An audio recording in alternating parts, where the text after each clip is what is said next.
करता हूं मैं आपका यूट्यूब चैनल के इस प्लेटफॉर्म बिस टारगेट अकेडमी में। कल फॉरेस्ट गार्ड के ऊपर मैंने चर्चा की थी। ठीक है। मुझे पता था मैं कंट्रोवर्सी में पड़ जाऊंगा, पर कोई बात नहीं। खैर, आज जो डिस्कस करने वाले पॉइंट वो कुछ इस टाइप के हैं। डिलीट पर्सन कौन कौन से थे, आयोग के एक्सपर्ट ने क्या गलती की, क्या कुछ बताया मैंने कल, और मेरा उद्देश्य क्या है और मैं कंट्रोवर्सी में क्यों पड़ा। ठीक है। डिलीट पर्सन, पहले बात करते हैं सबसे पहले डिलीट पर्सन की। तो देखिए आपकी स्क्रीन में दिख रहा होगा जो डिलीट पर्सन है। तो जो सबसे पहले डिलीट पर्सन किया है आयोग ने, वो ये सूर्य सेन वाला है। ठीक है। मुझे समझ में नहीं आता जो चटगांव संयंत्र का वाला जो क्वेश्चन है, ये आयोग ने किस बेस पे डिलीट किया है। ठीक है। और इस एक क्वेश्चन की वजह से, बहुत सारे बच्चों का सिलेक्शन नहीं हो पाया होगा। ये मैं कंफर्म कह रहा हूं। ठीक है। बहुत सारे बच्चों का सिलेक्शन नहीं हो पाया होगा इस एक क्वेश्चन की वजह से, जबकि ये क्वेश्चन डिलीट करने का कोई मतलब नहीं बनता है। ठीक है। ये क्वेश्चन डिलीट करने का कोई भी मतलब नहीं बनता है, कोई भी औचित्य नहीं है कि ये क्वेश्चन आयोग डिलीट करे। अगर ऐसे क्वेश्चन आयोग डिलीट कर रहा है ना, फिर कहीं ना कहीं आयोग के एक्सपर्ट में भी सवाल खड़े होते हैं कि ये एक्सपर्ट हैं या बस कुछ और ही है। चलो खैर कोई बात नहीं। नेक्स्ट क्वेश्चन इसमें जो डिलीट हुआ है वो है एस्ट्रो लैब वाला। ठीक है। जिसमें कि कुछ बुक में आंसर अक्षांश और देशांतर दे रखा था, कुछ में सूर्य और तारों की गणना के संबंधित था। ठीक है। तो चलो ये तो कंट्रोवर्सी वाला क्वेश्चन था, ये तो डिलीट होना चलो लाजमी था। ठीक है। नेक्स्ट जो क्वेश्चन के आंसर जो चेंज हुए, ये क्वेश्चन तो हैं जो डिलीट हुए थे दो, बाकी के दो क्वेश्चन जो वो हैं जो जिनके आंसर चेंज हुए हैं। एक तो भूस्खलन वाला है। ठीक है। जिसमें जो पहला आंसर दे रखा था वो तवा दे रखा था, तवा भूस्खलन, लेकिन बाद में इसका आयोग ने आंसर दे दिया गौना भूस्खलन। ठीक है। एक तो ये क्वेश्चन चेंज हुआ है आंसर इसका, और दूसरा आप सबको पता था उसका आंसर उत्तरकाशी है, जो कि पहले आयोग ने देहरादून दे रखा था वन रिपोर्ट वाला। ठीक है। तो इसका आंसर तो चलो यही था ही, लेकिन एक क्वेश्चन जो बहुत बड़ी कंट्रोवर्सी में है, मैं ये मानता हूं कि ये क्वेश्चन डिलीट होने का कोई मतलब नहीं बनता है। इस क्वेश्चन का सीधा सीधा आपको मार्क्स मिलने चाहिए थे, और आपको पता इस एक क्वेश्चन की वजह से एक बच्चे का एक नंबर डाउन हुआ होगा, जो 67 पे रहा होगा वो 66 पे आ गया होगा। ठीक है। ऊपर से माइनस अलग हुआ होगा, यानी कि -1.25 का फर्क पड़ता है एक क्वेश्चन के डिलीट होने से। ठीक है। चलो 25 पे नहीं पड़ा होगा तो 1 पॉइंट का फर्क पड़ गया होगा, क्योंकि 67 से 66 हो गया होगा, माइनस तो मार्किंग नहीं होगी। तो एक नंबर बहुत मायने रखता है, वो भी जनरल कंपटीशन में। ठीक है। जहां पे मेरिट पॉइंट पॉइंट से सफर करती है। ठीक है। नेक्स्ट क्वेश्चन मेरा यही था कि एक्सपर्ट कैसे बैठे हैं जिन्होंने ये क्वेश्चन डिलीट कर दिया सूर्य सेन वाला। ठीक है।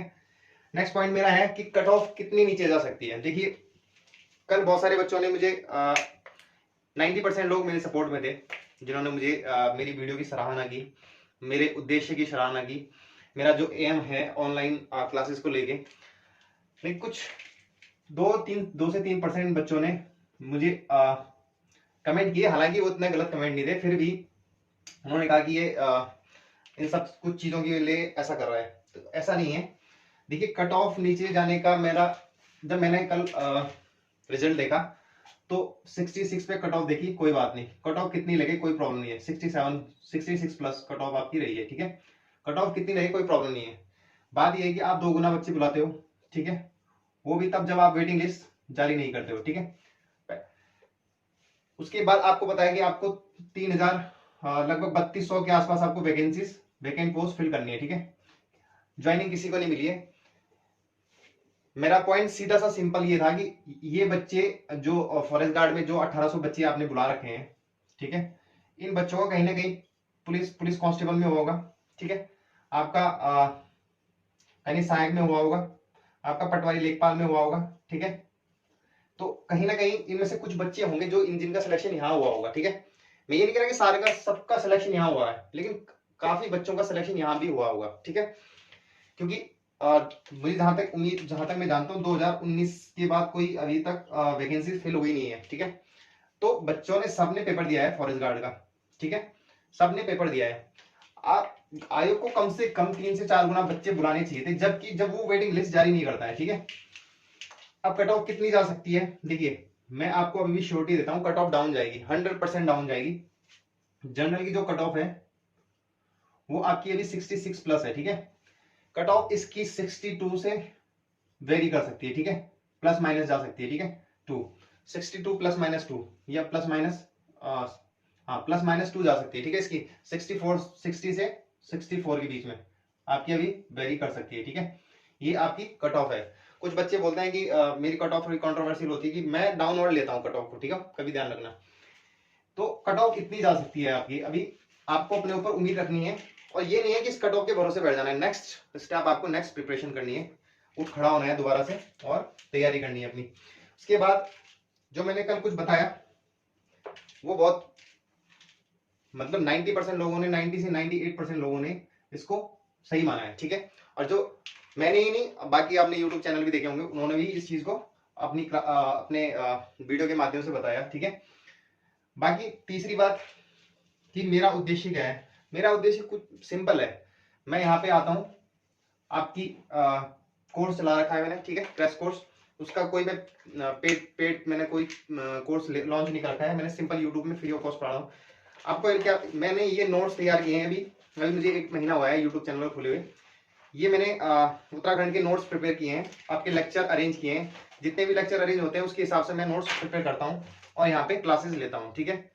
मेरा उद्देश्य सिर्फ यहाँ पे क्लासेस लेना है और जो कुछ इन्फॉर्मेशन होगी मैं आप तक पहुंचा सकता हूँ, ठीक है। उसके बाद नेक्स्ट मैं कंट्रोवर्सी में, मुझे पता था कि मैं जैसी कुछ भी चीज ऐसा बोलूंगा मैं कंट्रोवर्सी में आ जाऊंगा, मुझे फर्क नहीं पड़ता कंट्रोवर्सी से, ठीक है।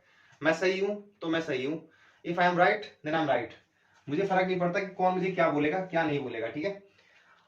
तो आज का टॉपिक कुछ इन पॉइंट पे था, ठीक है। बाकी मुझे आपको यही बताना है कि मैं यूके ट्रिपल जो आने वाला एग्जाम है आपका, बीडीओ बीपीडीओ हो चाहे बंदी रक्षा हो, ठीक है, चाहे वो आपका वन दरोगा हो, उसके लिए मैंने अभी दो सब्जेक्ट में अभी आपको पढ़ा रहा हूँ, रीजनिंग में बाद में पढ़ाऊंगा और जीएस के प्रैक्टिस सेट अगर पॉसिबल हुआ तो। बाकी हिंदी मेरी रेगुलर क्लासेस आ रही हैं, ठीक है, और आपकी उत्तराखंड जीके की। अब जो हिंदी है उसको मैं 4 पार्ट में आपको पढ़ा रहा हूँ, ठीक है। पहला पार्ट है आपका हिंदी व्याकरण, ठीक है, व्याकरण वाला पार्ट, इसकी क्लासेस आ रही हैं, ठीक है, इसकी 4 से 5 क्लासेस ऑलरेडी आ चुकी हैं। उसके बाद दूसरा पार्ट है इसका शब्दावली। देखिए शब्दावली यूट्यूब पे कोई नहीं कराता, ठीक है, वो भी बोर्ड पे लिखवा के, ठीक है, क्योंकि बहुत डिफिकल्ट होता है। शब्दावली की 3 से 4 क्लासेस आ चुकी हैं, पर्यायवाची इसमें चल रहा है, ठीक है। और तीसरी क्लास है आपकी हिंदी साहित्य की। आप एक बार हिंदी साहित्य की क्लास लेके देखो, आपको याद ना हुआ तब बताना। 5-6 कभी मैं ऑलरेडी करा चुका हूँ इसमें, ठीक है, इसकी भी डेली क्लासेस आती है अभी, ठीक है। तीसरी क्लास, चौथी आपकी आएगी हिंदी भाषा का विकास, वो मैं अभी करा नहीं रहा हूँ, ठीक है। इनमें से एक क्लास खत्म हो जाएगी, मैं उसके बाद ये भी लेके आ जाऊंगा आपके लिए, हिंदी भाषा का विकास, ठीक है। उसके बाद उत्तराखंड जीके को भी मैं 4 पार्ट में पढ़ा रहा हूँ, ठीक है। सबसे पहला पार्ट है परीक्षावाणी, जो कि मोस्ट इंपोर्टेंट है, ठीक है, परीक्षावाणी। दूसरा पार्ट है आपका इसमें हिस्ट्री, ठीक है। तीसरा पार्ट है इसका में ज्योग्राफी, ठीक है। चौथा पार्ट है इसका जिला सीरीज, ठीक है।